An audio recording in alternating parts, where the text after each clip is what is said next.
When Jeep unveiled the next generation Wrangler, which is codenamed JL, we knew we had to have one in our long-term fleet. Now, our long-term test program entails a diverse range of staffers and editors who use and live with the car just like you would.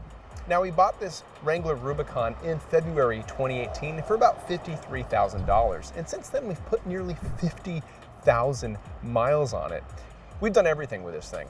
Off-road, obviously, but this Jeep has also served as a commuter car and a mule for family errands. We've reviewed it, we've compared it, we've showed you how to install accessories like the soft top, and you can see all of that on the Edmunds long-term blog.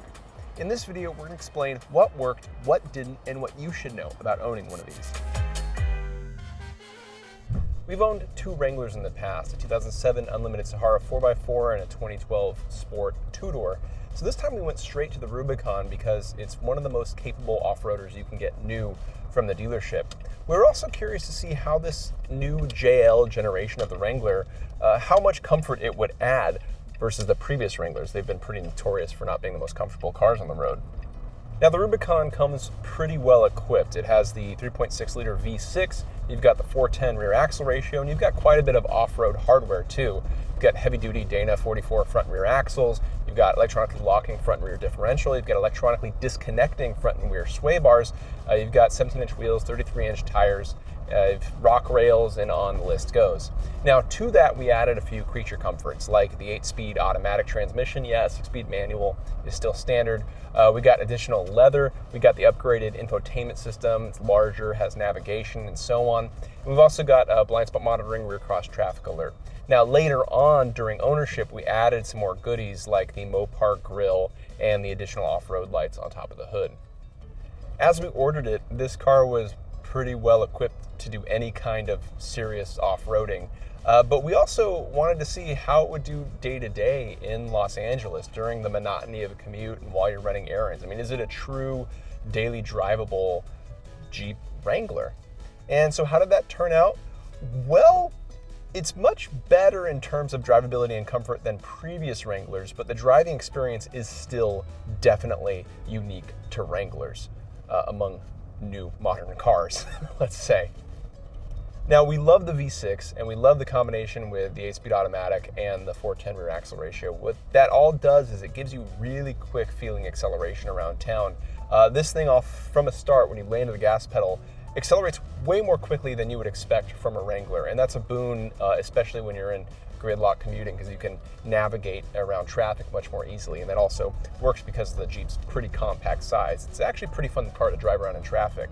Now, on the downsides, well, all the off-road hardware sacrifices on-road comfort and drivability for the sake of off-road performance. Things like a solid front axle and a recirculating ball steering make for steering that requires two hands at all time. Yeah, I acknowledge the fact that I'm driving and talking to camera with one hand on the wheel as I'm doing this, but I'm going low speeds. You really notice it on the freeway when you're going, 60, 70 miles an hour. It's two hands on the wheel at all time. When you have the wheel centered, you notice there's quite a bit of play. That's to say, like when the wheel is at zero, let's call it, you can still move it around quite a bit before you actually start steering. And that's just a function of all that off-road hardware. It's louder inside in this Jeep than you would expect from a traditional car. Now, that's not to say this was an undrivable vehicle.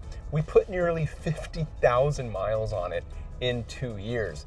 You just have to know that if you've never driven a Jeep before, it's not quite like anything else out there. You need to be aware of what to expect.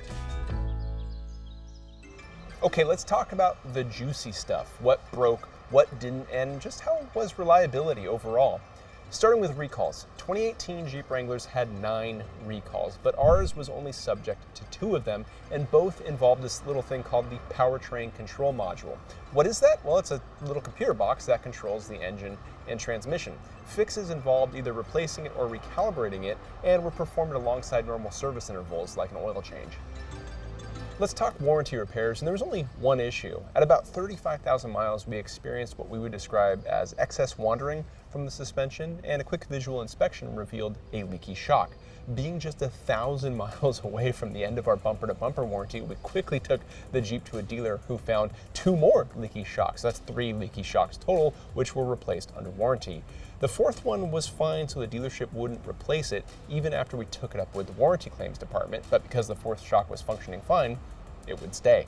What caused it? Well, we aren't really sure, but you could argue that the amount of off-road driving that we did and the abuse that this thing withstood during all that could cause the shocks to wear out prematurely. Maintenance was largely straightforward thanks to the Jeep Wave program, which includes 4 free oil changes and tire rotations. Beyond that, there was the normal stuff like topping off the windshield wiper fluid and a new set of tires around the 40,000 mile mark. Nothing extreme here. What else went wrong? Well, you can file this under, freak activation. This is not Jeep's fault, of course, but our Jeep got rear-ended at one point on the morning commute, so we had to replace the entire rear bumper. You can read the long-term blog to see all the costs associated with that. Also, we came down one time much later and found this specific part of the bumper had just fallen off. Either this thing got backed into or somebody got a little too daring off-road. I think it's probably the latter. But regardless, we got a new one, put it on, and again, you can see the cost for that on our blog. Obviously, you can't expect compact SUV levels of fuel economy from a Wrangler like you would find from a Honda CR-V or a Toyota RAV4.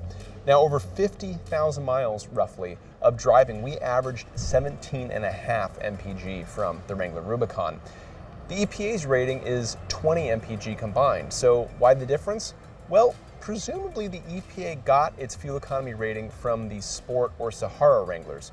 Our Rubicon has wider tires and fenders and sits taller and has all that rad off-road hardware, which reduce fuel economy in the real world relative to those other trim levels. It's a sacrifice we'd make to keep the off-road performance. With that out of the way, let's go over a few of the things that are worth noting about ownership, starting with interviews from a couple of our videographers who spent a lot of time using our Jeep as a scouting and support vehicle for our comparisons. Over the last year, I used the Rubicon a bunch of times to scout locations and trails that we were going to use for off-road type videos. It's capable. It can go anywhere. It can do anything. I didn't really mind the highway manners. A Jeep's a Jeep. But the one thing I didn't expect was how nice the interior was. The seats are comfortable and the tech was great. So without question, the Jeep is basically the honey badger of the factory off-roader. It just does not care. It takes on anything and destroys it. But I think the most surprising thing to me, and I didn't realize this until I spent some time in it, was that driving around, other Jeeps coming the other way, I'd always get a thumbs up or a wave or someone flash the lights or something. The community around Jeep is just amazing, and I loved it. A frequent question with Wrangler owners is whether you like it hard or soft. You like it hard or soft? I'm of course talking about the roof, you perverts. Do you get the hard top or the soft top? In our case, we actually got the Jeep dual top option, which gives you both. The hard top comes installed and then the soft top is in the back.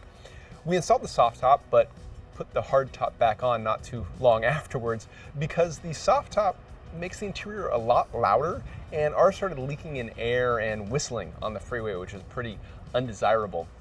Now, we should also point out that Jeep offers the Sky One Touch Power Top for about $4,000, and it attempts to give you the best of both worlds by having a fixed hard roof with removable panels, but a center section that acts like a convertible and slides back electronically.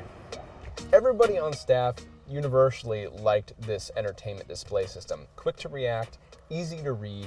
It supports Android Auto and Apple CarPlay, and we have to call out the USB plug setup right here because you have both a traditional USB port and a USB-C plug for more modern, fancy phones. Really easy stuff to figure out and use.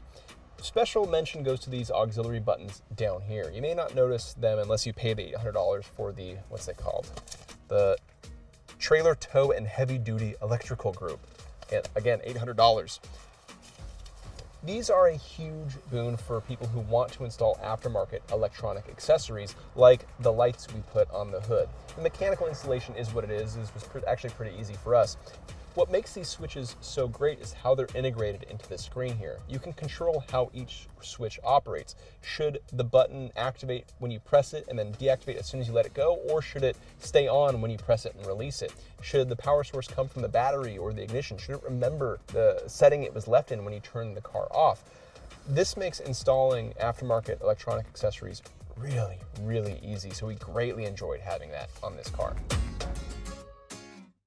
Now we say farewell to our Wrangler, and we're pretty bummed because we like driving this thing. We can't wait for the next off-road style vehicle to come into our long-term fleet. And we liked it in spite of a number of flaws, and those are flaws that you should really be aware of if you're not familiar with off-road vehicles or Jeep Wranglers for that matter. If you are a Jeep fan and you know all this, you can fast forward to later. Look, you can't expect this to be a Honda CR-V or a Toyota RAV4. The steering is going to be really wobbly. The interior is going to be noisier. The ride quality isn't going to be as good. You're not going to get the same amount of fuel economy. That's just not what off-road vehicles do.